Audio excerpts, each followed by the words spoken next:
the families of the Navy personnel are dealing with today. They need your prayers, they need your comfort, and that's why this morning I asked for your assistance in helping us deal with this case. We're going to get there.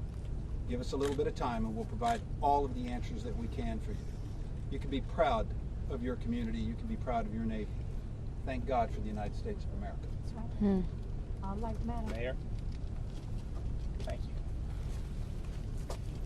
Governor, thank you so much for being here and as a part of that. And I just want to say out to all of our Escambia County residents, City of Pensacola, how grateful we are that you're here. We've certainly gotten calls from our congressmen, our senators, and even the White House, and certainly they have expressed anything that they can do for our community, they are willing to do, and so we very much appreciate that.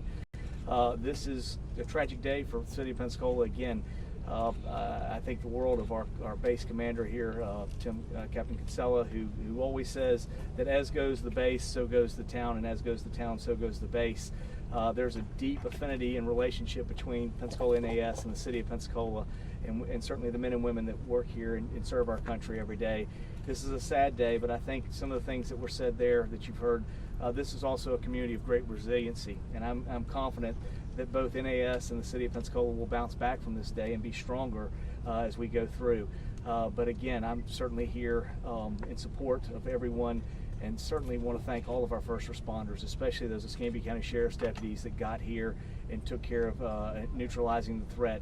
And certainly all of our Pensacola police officers that were here assisting. We had EMS from Escambia County, as well as fire and rescue from both Escambia County and the City of Pensacola. We certainly, all of our first responders, and what they do every day to keep us protected. You never know when you're going to have a day like December 6th. So again, thank you to all those individuals who serve us every day and take care of us. That's the professionalism you can expect from the City of Pensacola and Escambia County, and we certainly appreciate all those who've come. The governor, everyone else, the state of Florida has reached out to us all across the state, and we appreciate all of your thoughts and prayers. Please continue to keep thinking about Pensacola NAS and the people there, and we will bounce back from this. Thank you. I think we have time, myself or some of the others, if there's any questions. Governor, as a former member of the Navy Corps, former officer who served in the Middle East, how would you expect this investigation to play out?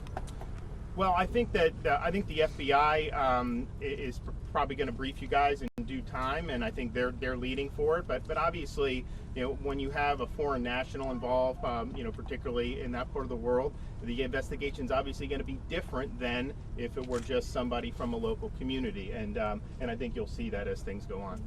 Governor or Captain Kinsella, can you maybe help people understand the background nature of what this training program is? And why someone from Saudi Arabia was training here?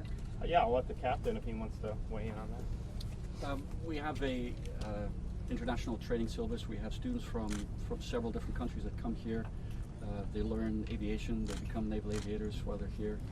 It's something that we've been doing for quite a while, and it's with our partner nations. It's important that the cross-pollination, the cross-training that we do with our allies is something that we've done for a long time. I mean, in World War II, we had Royal Air Force folks that were training here.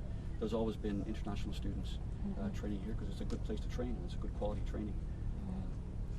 How many students do you have, international students? I can't speak to the exact number of international students. Roughly? A couple of hundred. What was he training to do, sir? Say again? What was he training to do? He was just in the aviation pipeline, so we'll just say he was training in aviation. And at the time of the shooting, the suspect was a member of the Saudi Arabian Air Force. I don't want to get into that. That's up to the FBI to complete their investigation to see exactly. It would be speculation on my part to. How far was he in the pipeline? Again, I'm not going to speak to where he was in the pipeline or his exact training right now. I'll leave that. Was he authorized to have a gun on base? Weapons are not authorized on base. You can't bring a weapon on base unless you're. Can you talk a bit about the security measures? I think that is one of the biggest questions. What types of measures are in place to keep something like this from happening? Yeah, that's something that's difficult for me to speak here because our security measures, well, we keep them to ourselves for a reason. If I talk to you about our security measures, but I will say that we practice to this. This is part of our training. Our Master of Arms and our civilian DoD, along with Escambia County and Sheriff's Department and with Pensacola Police Department, we train to active shooter scenarios regularly. We just did what we do. So this is, we never expect it, but we train for it, and we remain ever vigilant for it. Do you expect there's going to be more changes to Again, I'm not going to speculate. Are you confident that he was acting alone? I'm not going to speculate on the particulars of the investigation or exactly what happened. Captain, can you talk about this was an act of terrorism? Thank you very much. I appreciate it. Thank you, everybody. Sheriff Morgan, I wanted to talk about the heroism of your deputies, how, their training prepared them and the quality of their character. They rushed in when a lot of people would not do so and risked their lives for that. I thought you'd like a chance to talk about them. I appreciate that. We've been to the hospital, of course, to see the officers and their families. And to kind of reinforce what Captain Kinsella just said, we do active shooter training. It's both on-site training and also computer simulations that we train with the DoD police and the Master at Arms program in the Navy. And so this was an actual example of where all that training comes into being. How do we react to this, and how do we coordinate and communicate with each other? And so, unfortunately, that training was put to the test today. I'll tell you, it's hard to speak to that without tearing up. I could not be prouder of the men and women of the Escambia County Sheriff's Office. They ran to the fight, not from the fight. And even though they knew there was an active shooter, and again, the chances of putting your life in danger are great, guess where they went? They went inside. So let me tell you, the best of our community was on scene today. And that's why it turned out the way it did. Sheriff, as time has gone on, you've learned more about what happened. Can you walk us through what happened today, please? Well, just very briefly, we have a precinct not too far off the base. Thank God the call came in. We had officers that were available. It was about a 3 to 5 minute response. The call came in at 10 minutes to 7 this morning. I won't get into a lot of specifics on that because of the FBI investigation. And let me explain why we don't do that, folks. There's a whole lot of witnesses out there that are listening to these programs, that are on social media texting each other. The worst thing in law enforcement that can happen to you is for me to get a second, third, and fourth-hand story from an eyewitness, from someone who was there, who has a clear understanding of what occurred this morning, but now they're reading all the texts that they've sent people and people have sent back to them and what they see on the television tonight. And so that memory, which is very distinct right now, becomes clouded. And now we've begun to tell a blended story. It wasn't really what I observed, it's what you observed and I observed, and now we've shared it with 10 other people. So we want to be very careful with that.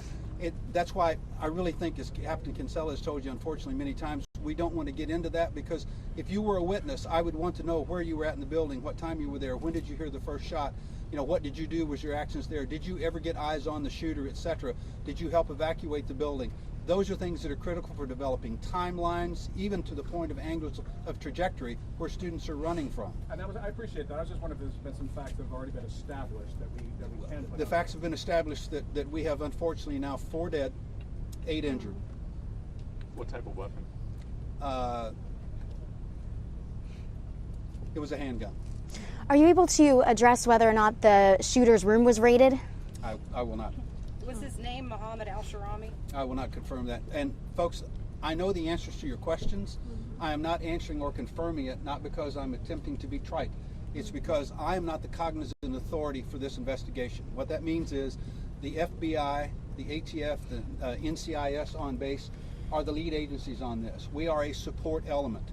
And so while I have the answer to your questions, I'm not at liberty to answer them.